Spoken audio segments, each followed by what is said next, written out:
بسم اللہ الرحمن الرحیم۔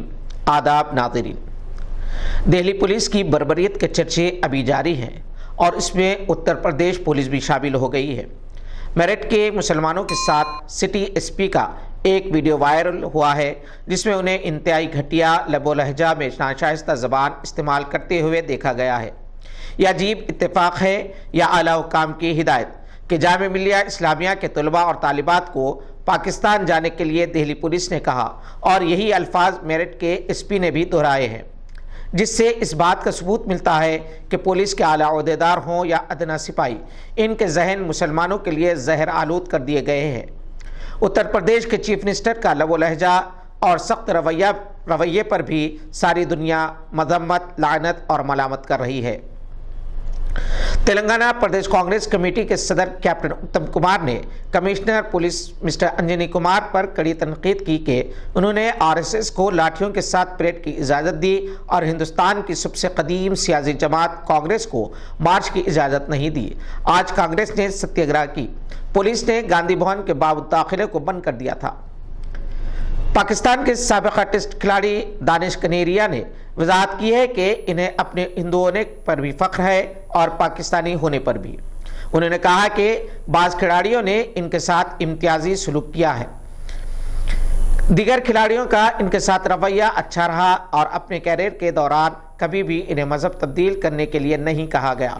دوسری طرف عیسائی مذہب سے مشبہ اسلام ہونے والے محمد یوسف نے شعیب اختر پر سخت ناراضگی ظاہر کی، جنہوں نے دانش کنیریا کے ساتھ ان کے مذہب کی بنیاد پر امتیازی سلوک اختیار کرنے کا الزام عائد کیا ہے۔ دانش کنیریا سے متعلق شعیب اختر کے بیان کے بعد ہندوستان کے سابقہ ٹیسٹ کرکٹر گوتم گمبھیر، جو BJP کے MP ہے، نے کہا کہ جب یہ ایک ٹیسٹ کھلاڑی کے ساتھ امتیازی سلوک کیا جا سکتا ہے تو پاکستان میں عام ہندو کے ساتھ کیا سلوک ہوتا ہوگا۔ انہوں نے عمران خان سے دانش کنیریا کے مسائل کی یکسوئی کا مطالبہ کیا۔ انہوں نے کہا کہ عمران خان پہلے اسپورٹس مین ہیں، بعد میں وزیر اعظم۔ اب کچھ عالم اسلام کی خبریں۔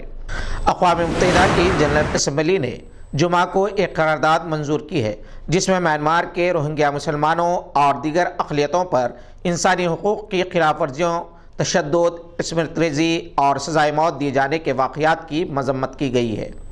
اقوام متحدہ کی 193 ممالک پر مشتمل باڈی نے 9 کے مقابلے میں 134 اراکین کی حمایت سے مذکورہ قرارداد منظور کی۔ قرارداد میں میانمار حکومت پر زور دیا گیا ہے کہ وہ ریاستوں رکھائن، کاچھن اور شان میں مظالم بند کرائے۔ قرارداد میں روہنگیا آبادی کی بڑے پیمانے پر بنگلہ دیش ہجرت پر بھی تشویش کا اظہار کیا گیا ہے۔ بتایا جاتا ہے کہ گزشتہ 40 سالوں کے دوران لگ بھگ 11 لاکھ روہنگیا افراد بنگلہ دیش ہجرت کر چکے ہیں، جن میں 7,44,000 نے 2017 کی ظالمانہ فوجی کارروائی کے بعد ہجرت کی ہے۔ ہندوستان میں دستور کی حفاظت اور جمہوری اقدار کی بحالی کے لیے جو احتجاج ہو رہا ہے، اس میں پاکستانی شعراء کا کلام استعمال کیا جا رہا ہے۔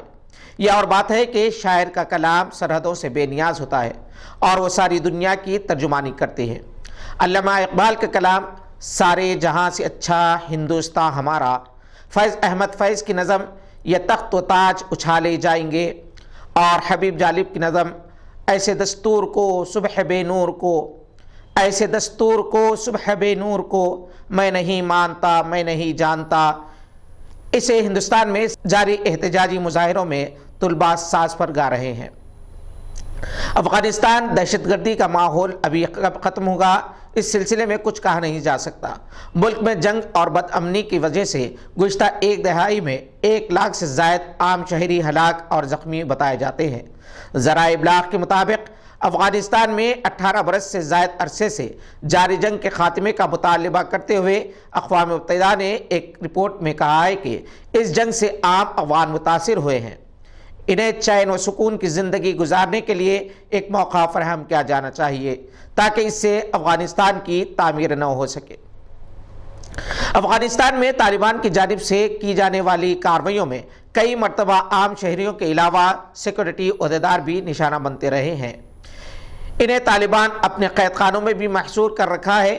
ذرائع ابلاغ کے مطابق افغانستان کے جنوب مشرقی صوبے غزنی میں طالبان کی ایک جیل سے 8 قیدی فرار ہونے میں کامیاب ہو گئے۔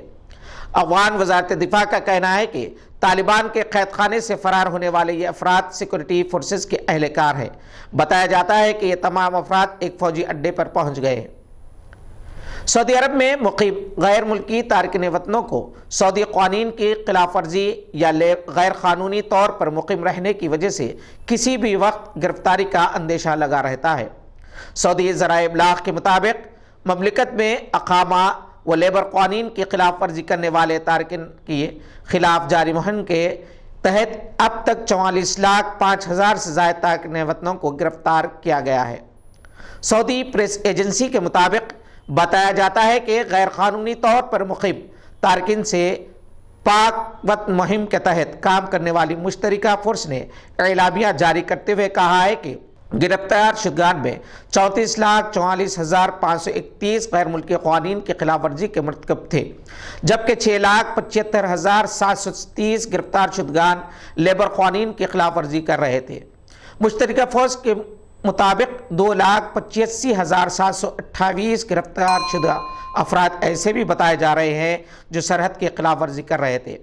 اسی طرح غیر قانونی تارکین کو پناہ دینے، انہیں ٹرانسپورٹ کی سہولت فراہم کرنے اور ان کے ساتھ تعاون کرنے والے 4,755 افراد کو بھی گرفتار کیا گیا ہے۔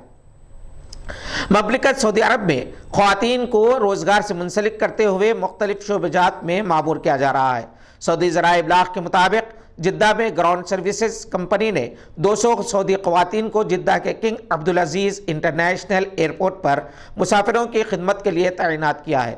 بتایا جاتا ہے کہ ان سعودی خواتین کو ٹریننگ اکیڈمی سے خصوصی کورس کرایا گیا اور زمینی خدمت کی تربیت دی گئی۔ سعودی شاہی حکومت بے روزگار مقامی خواتین کو ترجیحی بنیادوں پر روزگار سے منسلک کرنے کے اقدامات کر رہی ہے۔ متحدہ عرب امارات کے وزیر رواداری شیخ نہان بن مبارک النہان کی نیشنل لائبریری اسلام آباد پاکستان آمد پر وزیر اعظم کے معاون خصوصی برائے اطلاعات و نشریات ڈاکٹر فردوس عاشق ایوان اور وزیر مملکت برائے انسداد منشیات شہریار خان آفریدی نے ان کا استقبال کیا۔ متحدہ عرب امارات کے تعاون سے نیشنل لائبریری اسلام آباد میں UAE بک پویلین کا افتتاح کیا گیا۔ یہ پویلین متحدہ عرب امارات کے سفارت خانے کے تعاون سے دونوں ممالک کے درمیان باہمی رواداری اور تعلقات کے فروغ کے لیے قائم کیا گیا۔ پویلین کے لیے UAE کی جانب سے مختلف موضوعات پر عربی زبان میں تحریر کردہ 1,000 سے زائد کتب دی گئیں۔ یہ تھی آج کی چند اہم خبروں پر نظر، دیکھتے رہیے گواہ۔